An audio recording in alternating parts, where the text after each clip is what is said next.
ଅଭୟ କାହାକୁ କୁହାଯାଏ? ଦେଖନ୍ତୁ ଏକ୍ଜାମ୍ପଲ୍ ହେଉଛି ରାଜେନ୍ଦ୍ର ଓ ସୁରେନ୍ଦ୍ର ପଢ଼ୁଛନ୍ତି। ଦିলীପ ଭଲ ଖେଳୁଛି କିନ୍ତୁ ପଢ଼ୁନି। ପବନ ସୁଲୁସୁଲୁ ବହୁଛି। କୌଣସି ପ୍ରକାରେ କଳା ଅକ୍ଷର ପଦଗୁଡ଼ିକର ପରିବର୍ତ୍ତନ ହୋଇନଥାଏ। ସର୍ବଦା ସେଗୁଡ଼ିକର ରୂପ ସମାନ। ବାକ୍ୟରେ ଯେଉଁ ପଦର ପରିବର୍ତ୍ତନ ହୁଏ ନାହିଁ ତାହା ହେଉଛି ଅବୟ। ବ୍ୟୟ ଶବ୍ଦର ଅର୍ଥ ହେଉଛି ପରିବର୍ତ୍ତନ। ଯାହାର ବ୍ୟୟ ନାହିଁ ତାହା ହିଁ ଅବୟ।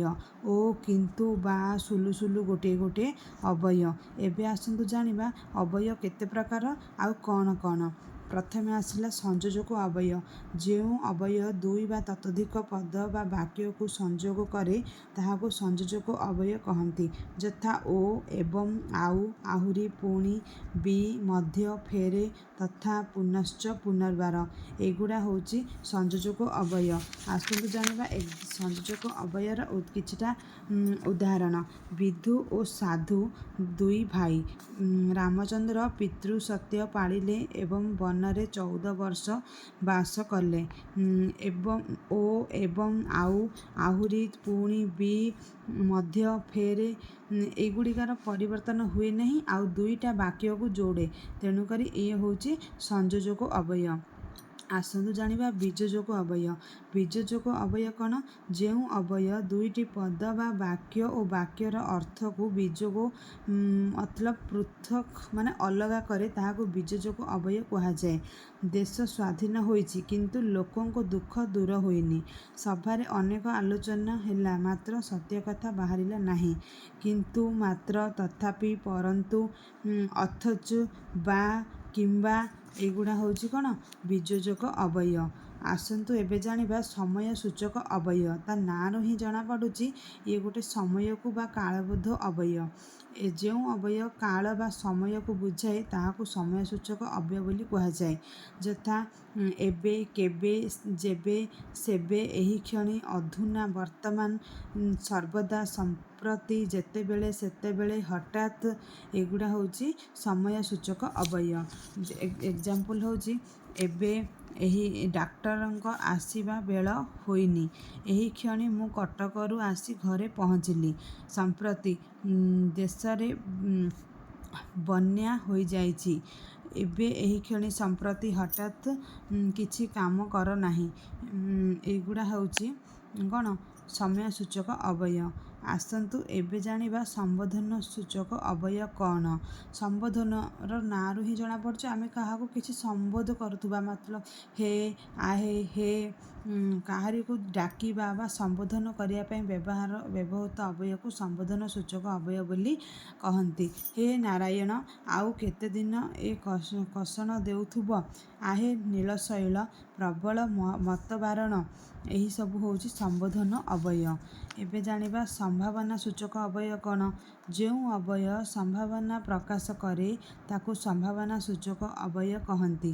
ଯଦି, ଯେବେ, କାଳେ, ଯଦ୍ୟପି ଏଇ ସବୁ ବାକ୍ୟ ହେଉଛି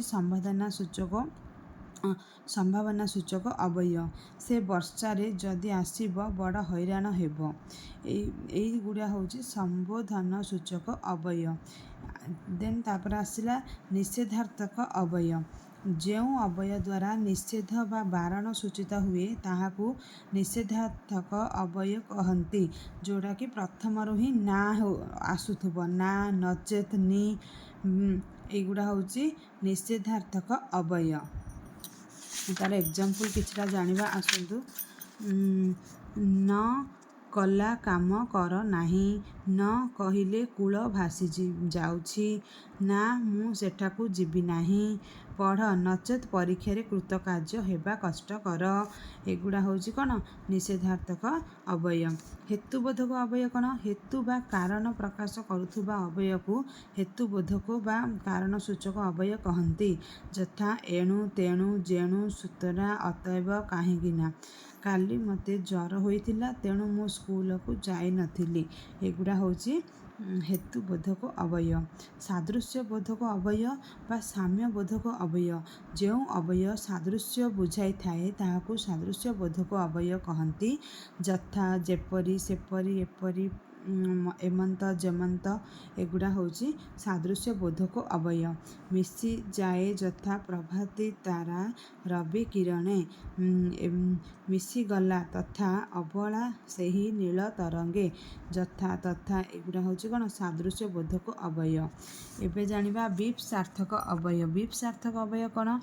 ଯେଉଁ ଅବୟ ବାରମ୍ବାର ଅର୍ଥ ପ୍ରକାଶ କରେ ତାକୁ ବିପ୍ ସାର୍ଥକ ଅବୟ କୁହନ୍ତି। ବାରମ୍ବାର, ପୁନଃ ପୁନଃ, ମୁହୁ ମୁହୁ, ଘନ ଘନ, ଥରକୁ ଥର, ଲଗାତାର, ପୁନର୍ବାର, ଆହୁରି, ପୁଣି ପୁଣି ଏଗୁଡ଼ା ହେଉଛି ବିପ୍ ସାର୍ଥକ ଅବୟ। ବାରମ୍ବାର ସେ କଥା ମୋ ଆଗରେ କାହିଁକି କହୁଛ, ଦୁଇଥର ୟୁଜ୍ ହେଉଥିବା ଶବ୍ଦକୁ ସେଇଟା ହେଉଛି ବିପ୍ ସାର୍ଥକ ଅବୟ। ଏବେ ଆସିଲା ବିସ୍ମୟ ସୂଚକ ଅବୟ। ଆହା, ଓହୋ, ଏଗୁଡ଼ା ଆମେ ଜାଣିଛେ ଯେଉଁଟାକି ବିସ୍ମୟ ସୂଚକ ବାକ୍ୟରେ ମଧ୍ୟ ବ୍ୟବହୃତ ହୋଇଥାଏ। ତେଣୁ ଏହି ଅବୟ ଜାଣିବା ଆମ ପାଇଁ ବହୁତ ଇଜି। ତା'ର ସିମ୍ବଲରୁ ହିଁ ଜଣାଯାଉଛି ବିସ୍ମୟ ସୂଚକ ଚିହ୍ନ ଅଛି ବୋଲି। ଆହା, ଦୈବ ତା କପାଳକୁ କ'ଣ ଏଇଆ ଲେଖିଥିଲା, ଏଇଟା ହେଉଛି ବିସ୍ମୟ ସୂଚକ ଅବୟ। ବିକଳାର୍ଥକ ଅବୟ କ'ଣ? ଯାହାଦ୍ୱାରା ବିକଳ ଅର୍ଥ ପ୍ରକାଶ ପାଏ ତାହାକୁ ବିକଳାର୍ଥକ ଅବୟ କୁହାଯାଏ। ଅବା, କିମ୍ବା, ଅଥବା, ନତୁବା, ନଚେତ୍, ନୋହିଲେ। ଦେବାନନ୍ଦ ବା ଶିବାନନ୍ଦ କେହି ହେଲେ ଆଜି ଆସିବେ। ବା, କିମ୍ବା, ଅବା, ନଚେତ୍, ନୋହିଲେ ଏଗୁଡ଼ା ସବୁ କ'ଣ ବିକଳାର୍ଥକ ଅବୟ। ବିଭକ୍ତି ସୂଚକ ଅବୟ କ'ଣ? ନା ବିଭକ୍ତିକୁ ସୂଚନା ଦେଉଥିବ, ବିଭକ୍ତିର ସୂଚନା ଦେଉଥିବା ଅବୟ ଗୁଡ଼ିକୁ ବିଭକ୍ତି ସୂଚକ ଅବୟ କହନ୍ତି। ଯଥା ମାନେ, ଗୁଡ଼ିକ, କୁ, ମାନଙ୍କୁ, ଦ୍ୱାରା, ଠାରୁ ଏଗୁଡ଼ା ହେଉଛି ବିଭକ୍ତି ସୂଚକ ଅବୟ।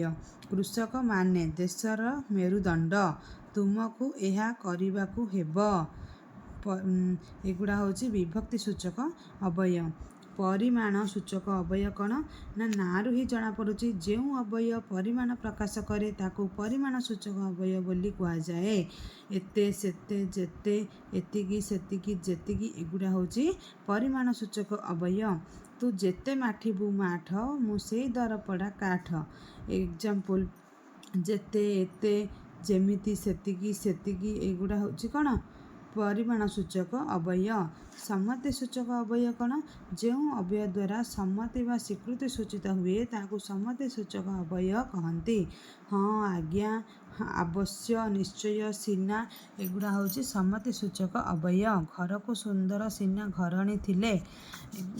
ଦେନ୍ ଏବେ ଆସିଲା ପ୍ରଶ୍ନ ସୂଚକ ଅବୟ। କାହାକୁ କିଛି ପଚାରିବା ବା ପ୍ରଶ୍ନ କରିବା ସମୟରେ ବ୍ୟବହୃତ ହେବା ଅବୟକୁ ପ୍ରଶ୍ନ ସୂଚକ ଅବୟ କୁହାଯାଏ। କି, କ'ଣ, ତ, ଟି, ପରା, କିଆଁ, କିମ୍ପାଇଁ ଯେଉଁଟାକି ପ୍ରଶ୍ନ ସୂଚକର ସିମ୍ବଲ ରହୁଛି। ପାଣିପାଗ ବିଷୟରେ ଆକାଶବାଣୀ କ'ଣ କହୁଛି, ଏଇଟା ପ୍ରଶ୍ନ ସୂଚକ ବାକ୍ୟର ସିମ୍ବଲ ରହୁଛି। ତ ଇଏ ଅବୟ ହେଉଛି ପ୍ରଶ୍ନ ସୂଚକ ଅବୟ। କ୍ରମବୋଧ ଅବୟ କ'ଣ? ଯେଉଁ ଅବୟ ଦ୍ୱାରା କାର୍ଯ୍ୟର କ୍ରମ ବୁଝାଯାଏ ତାହାକୁ କ୍ରମବୋଧ ଅବୟ କୁହାଯାଏ। କ୍ରମେ କ୍ରମେ, ଧୀରେ ଧୀରେ, ଆସ୍ତେ ଆସ୍ତେ, ମନ୍ଦ ମନ୍ଦ। ସୂର୍ଯ୍ୟ କ୍ରମେ କ୍ରମେ ଭାଲେରୀର ଆରପାରିରେ ଅସ୍ତ ଗଲେ। ଧୀରେନ୍ଦ୍ର ଧୀରେ ଧୀରେ ଆସୁଛି। ଏଗୁଡ଼ା ହେଉଛି କ୍ରମବୋଧକ ଅବୟ। ଦେନ୍ ଶବ୍ଦାନୁକାରୀ ଅବୟ। ଶବ୍ଦ ବା ଧ୍ୱନିକୁ ଅନୁକରଣ କରୁଥିବା ଅବୟକୁ ଶବ୍ଦାନୁକାରୀ ବା ଧ୍ୱନି ସୂଚକ ଅବୟ ବୋଲି କହନ୍ତି। ଯେଉଁଟାକି ମଡ଼୍ ମଡ଼୍, ଧଡ଼୍ ଧଡ଼୍, ଚଡ଼୍ ଚଡ଼୍, ଖଡ଼୍ ଖଡ଼୍, ମଟ୍ ମଟ୍ ଏଗୁଡ଼ା ହେଉଛି ଶବ୍ଦାନୁକାରୀ ଅବୟ। ଗଛଟା ମଡ଼୍ ମଡ଼୍ କରି ଭାଙ୍ଗିଗଲା। ବନ୍ୟା ପାଣି ଘୁ ଘୁ ଶବ୍ଦ କରି ବହି ଚାଲିଛି। ଏଗୁଡ଼ା ହେଉଛି ଶବ୍ଦାନୁକାରୀ ଅବୟ। ଦେନ୍ ଆସନ୍ତୁ ପଢ଼ିବା ଆଳଙ୍କାରିକ ଅବୟ। ବାକ୍ୟରେ ସୌନ୍ଦର୍ଯ୍ୟ ବୃଦ୍ଧି ଓ ଗୁରୁତ୍ୱ ପ୍ରକାଶ ପାଇଁ ବ୍ୟବହୃତ ଅବୟକୁ ଆଳଙ୍କାରିକ ଅବୟ କୁହାଯାଏ। ତ, ଆଚ୍ଛା, ଯେ, ଟି, ପରା, ଭାରି ବଢ଼ିଆ କଥା କହୁଛୁ ତ। ଏଇଟା କ'ଣ ବାକ୍ୟରେ ସୌନ୍ଦର୍ଯ୍ୟ ପ୍ରକାଶ କରୁଛି। ତ ଏଇଟା ହେଉଛି ଆଳଙ୍କାରିକ ଅବୟ। ପଦ୍ୟାନ୍ୱୟୀ ଅବୟ କ'ଣ? ବିନା, ପ୍ରତି, ସହ, ଅପେକ୍ଷା ଏଗୁଡ଼ା ହେଉଛି ପଦ୍ୟାନ୍ୱୟୀ ଅବୟ। ତୁମ ବିନା ମୋର କାହିଁ ଗତି, ତୁମ ପ୍ରତି ରହୁ ମୋର ଭକ୍ତି। ଏକ୍ଜାମ୍ପଲ୍, ଏଇଟା ହେଉଛି ପଦ୍ୟାନ୍ୱୟୀ ଅବୟ। ଦେନ୍ ପଦ ବିକାରୀ ଅବୟବ କ'ଣ? ଯେଉଁ ଅବୟବ ପଦ ବିକୃତ ଅବସ୍ଥାରେ ମୂଳ ପଦ ସହିତ ଯୁକ୍ତ ହୋଇ ସେହି ପଦର ଅର୍ଥରେ ନୂତନତା ଦିଏ, ସ୍ୱତନ୍ତ୍ର ପଦଭାବ ଅର୍ଥହୀନ ହୋଇଥାଏ, ତାକୁ ପଦ ବିକାରୀ ବା ନିରର୍ଥକ ଅବୟବ କୁହାଯାଏ। ତୁମର ଏ ଜମି ଫମି କଥା ମୁଁ ବୁଝିପାରିବିନି। ଏଇଟା ହେଉଛି କ'ଣ? ଜମି ଆଉ ଫମି। ତ ଏଇଟା ହେଉଛି କ'ଣ? ପଦ ବିକାରୀ ବା ନିରର୍ଥକ ଅବୟବ। ତାପରେ ଲାଷ୍ଟ ଉପସର୍ଗ ଅବୟବ। ଉପସର୍ଗ ହେଉଛି ଆମେ ଜାଣିଛେ ଆମର ଉପସର୍ଗ 20ଟା। ପ୍ର, ପରା, ଅପ, ସମ, ନି, ଅଧି, ସୁ, ନିର୍, ଉତ୍, ପରି, ପ୍ରତି, ଅବ, ଅନୁ, ଦୂର, ବି, ଅତି, ଅଭି, ଅପି, ଉପ, ଆ ଏହି 20ଟିକୁ ଉପସର୍ଗ କୁହାଯାଏ। ଏଗୁଡ଼ିକ ଅବୟବ ଶ୍ରେଣୀର। ପରବର୍ତ୍ତୀ ଅଧ୍ୟାୟରେ ଏ ବିଷୟରେ ଆମେ ଆଲୋଚନା କରିବା। ଉପସର୍ଗ କ'ଣ ଆଉ ଉପସର୍ଗ କେତେ ପ୍ରକାର? ରହୁଛି। ନମସ୍କାର। ଜୟ ଜଗନ୍ନାଥ। ଭିଡ଼ିଓ ଭଲ ଲାଗିଲେ ଲାଇକ୍, ସବସ୍କ୍ରାଇବ୍, ସେୟାର କରନ୍ତୁ।